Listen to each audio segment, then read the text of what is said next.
House of the Dragon recently dropped a full trailer, and both Entertainment Weekly and The Hollywood Reporter featured interviews and still images from the show and promotional pictures of some of the cast in full costume. I've already talked about many of the costumes at length in a series of other videos, so I'll leave links to those in the description below. Let's go through the trailer, and I will give you my overall impressions as we go along. It's a bit confusing because while the show concentrates on the past in the first half of the season, the trailer jumps around a bit. I'm also going to skip over some sections. Now, warning, there will be some spoilers if you haven't read the books. The trailer begins with young Princess Rhaenyra Targaryen, played by Millie Alcock, walking into the Great Hall toward the Iron Throne with her uncle Daemon Targaryen, played by Matt Smith, sitting on it. Rhaenyra is dressed informally in a gown of creamy gold silk with cap sleeves with some modest embellishments. She's wearing her hair long and flowing in a more youthful style, like we saw with Daenerys Targaryen in the first episode of Game of Thrones. She's not yet in her house colors, but the costume denotes that she is someone of status. In the next shot is her father, King Viserys I Targaryen, played by Paddy Cosendine. I can't tell what he's wearing as he stands in front of a fire. And then Sir Criston Cole, played by Fabian Frankel, and Daemon Targaryen are battling at the Tourney of Maidenpool with Daemon wielding Dark Sister, a long sword of Valyrian steel. As a Targ, Daemon has the super fancy Tourney armor. According to the World of Ice and Fire, Daemon is said to wear plate armor, which is typically worn over mail and a padded surcoat. In comparison, while perfectly functional, Criston Cole's simple plate armor has none of the embossed details or engravings, showing that he is from a lesser house. Now, that doesn't mean that when he is wielding his Morning Star, that he is any less of a formidable competitor, because he smashes Daemon's wooden shield, just as King Viserys says in the voiceover, splintering shields and ringing swords. Now, I should point out that Criston's kite shield is painted with his house coat of arms, 10 black pellets or roundels on a scarlet field. Criston has his visor up because directors and cinematographers like to see actors' faces. In the next shot, Rhaenyra is dressed in what I think might be her riding leathers as Criston draws his sword from its sheath. At a small council meeting, there is a close-up of King Viserys' ring. He is seated at the head of the table, and across from him is Corlys Velaryon, the sea snake, played by Steve Toussaint, and to the king's left is the hand of the king, Otto Hightower, played by Rhys Ifans. Behind him is one of the king's guard, or white cloaks. Rhaenyra, meanwhile, is serving as a cupbearer in the same dress that she wore in the Great Hall. Otto is wearing the same doublet-like tunic that he wore in the initial still images first released by HBO. His costumes are most closely inspired from King Henry VIII. He's wearing his chains, a commonly worn piece of jewelry by men in the Renaissance, and the Hand of the King brooch, which was established in Game of Thrones. Then there is a close-up of Daemon's tourney armor. The breastplate features this fun, scaly dragon motif. It's lightly embellished with what looks like rubies, in particular the dragon eyes of the helm, as seen more clearly in the still images. Now, in the books, Daenerys Targaryen's brother Rhaegar owned night black plate armor with the three-headed dragon of House Targaryen decorated in rubies on its breastplate. During Robert's rebellion, Rhaegar was struck down with a massive blow from Robert's warhammer, which scattered the rubies encrusted in his armor into the water. And while his helmet is like a dragon, and that is historically accurate that knights would have helms in the shape of animals, Daemon's helmet is a fancy version of a barbute or barbet. In reality, it won't offer much protection from flying objects because it's not covering enough of his face. But again, cinematographers. One thing I have talked about in my other videos is that typically knights would wear surcoats over their armor, bearing their coat of arms during tourneys for two reasons. One, so that they could be identified by the crowd, but more importantly, so they don't cook in their steel armor under the heat of the sun. In this case, they are following the continuity of Game of Thrones, where I can't recall seeing even one in all 8 seasons. The knight in front of Daemon appears to be from House Baratheon with the touches of yellow from their stag sigil. We cut to Rhaenyra dressed in a Targaryen jacquard gown with gold leaf embroidered detail with this Elizabethan-style stand-up collar. In the teaser, we only saw the back of her and Alicent at the tourney. Later, Valerion and Rhaenyra walk along the beach, and I'm assuming at this point that they are betrothed. I tore into these two costumes in another video, the most egregious part for me being Laener's wig. I won't rehash all of it here, but you are welcome to check out that video. Next is Commander Daemon and his gold cloaks in plate armor and nasal helms, seen a few times throughout the trailer. These City Watch uniforms are a different design than we saw in the Game of Thrones show, with Janos Slynt and the gold cloaks dressed in mail. In the books, George R.R. Martin described their cloaks as heavy wool, dyed gold, which to be honest, I don't think would give you that brilliance. So instead, Daemon's cloak appears to be a brocade with an almost hexagonal pattern on it. While this may be a different set of armor worn by Daemon, the plume on his helm is black, for instance. It's still the same shape as his tourney armor. We return to the small council with Corlys. His costumes so far are my favorite, but then again, I tend to favor the men's costumes because they can be very hard to get right. His wig is on point, and his costumes typically feature a similar silhouette of a tunic with a crest of his house sigil of the seahorse with metal embellishments and accents of shells in his costumes. He is a very wealthy man, and you can tell. While his house colors are silver and sea green, he's always in a more toned down color than that, just a tint of that in his costumes. And we're back to the small council with Viserys. He's wearing a doublet with shoulder wings. It's not as fancy as the one that he wears in court. He does appear to always wear a simple gold chain of order around his neck, studded with rubies. His hair is half tied up and worn just past his shoulders, but not as long as his brother Daemon. The knights of the vassal houses come to appear before Rhaenyra, standing with Sir Harold Westerling, Lord Commander of the King's Guard. He's played by Outlander star Graham McTavish. Rhaenyra is dressed in a cream gown with a gold cord belt. Criston Cole appears before her in his armor, and under it we catch a glimpse of his grey gambeson or underpadding. Next is Corlys and Rhaenys, played by Eve Best. As soon as I saw Rhaenys' updos, it immediately reminded me of the hairstyles in ancient Greece.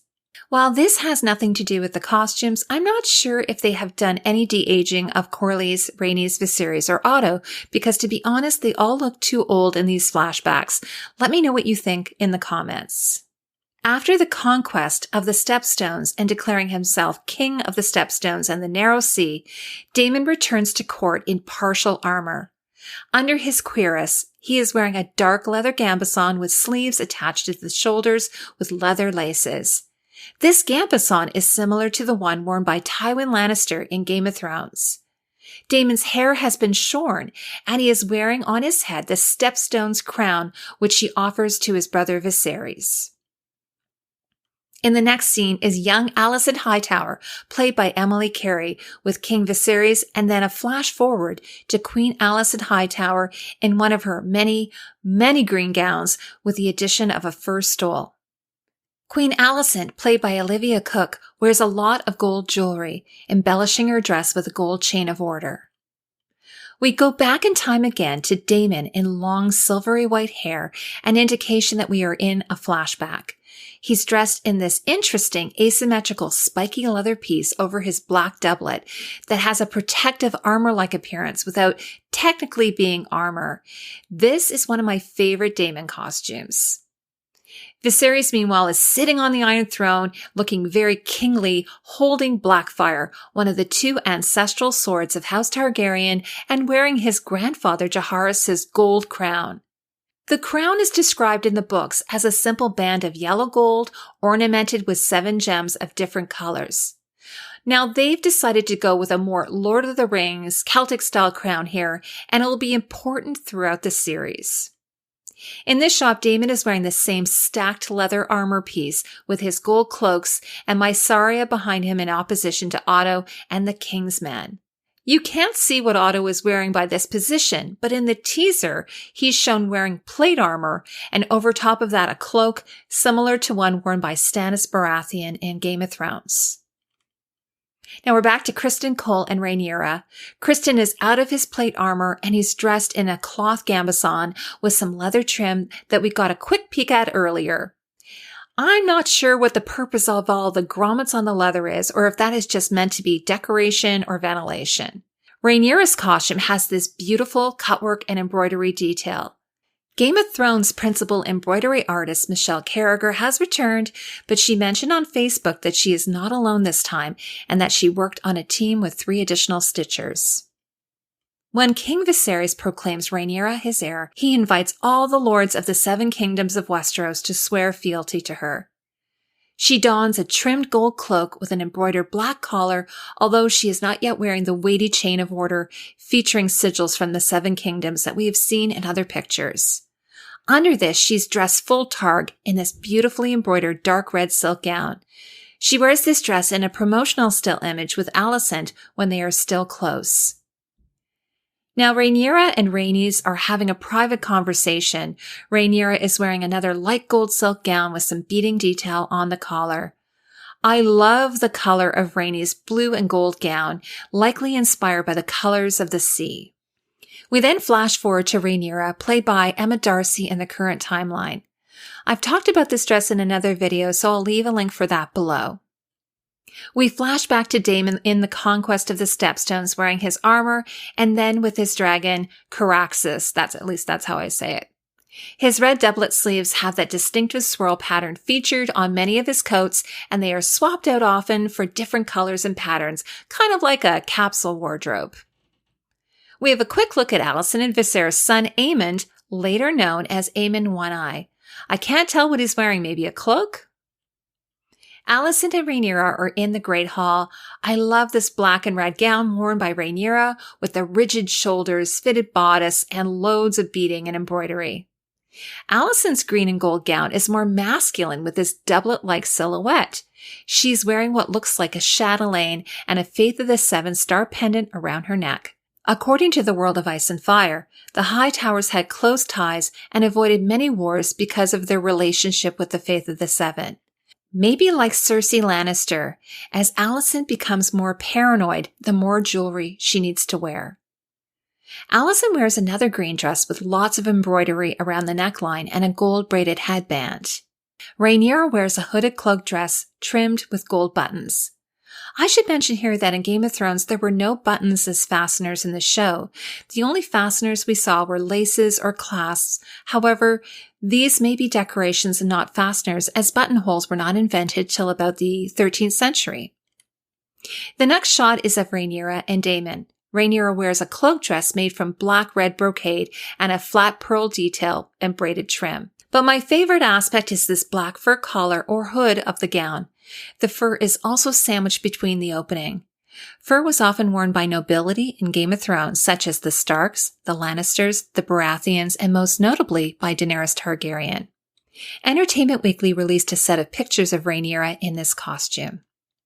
There's a quick look at Alicent in green before we jump cut to her son Aemon and Criston during a training exercise.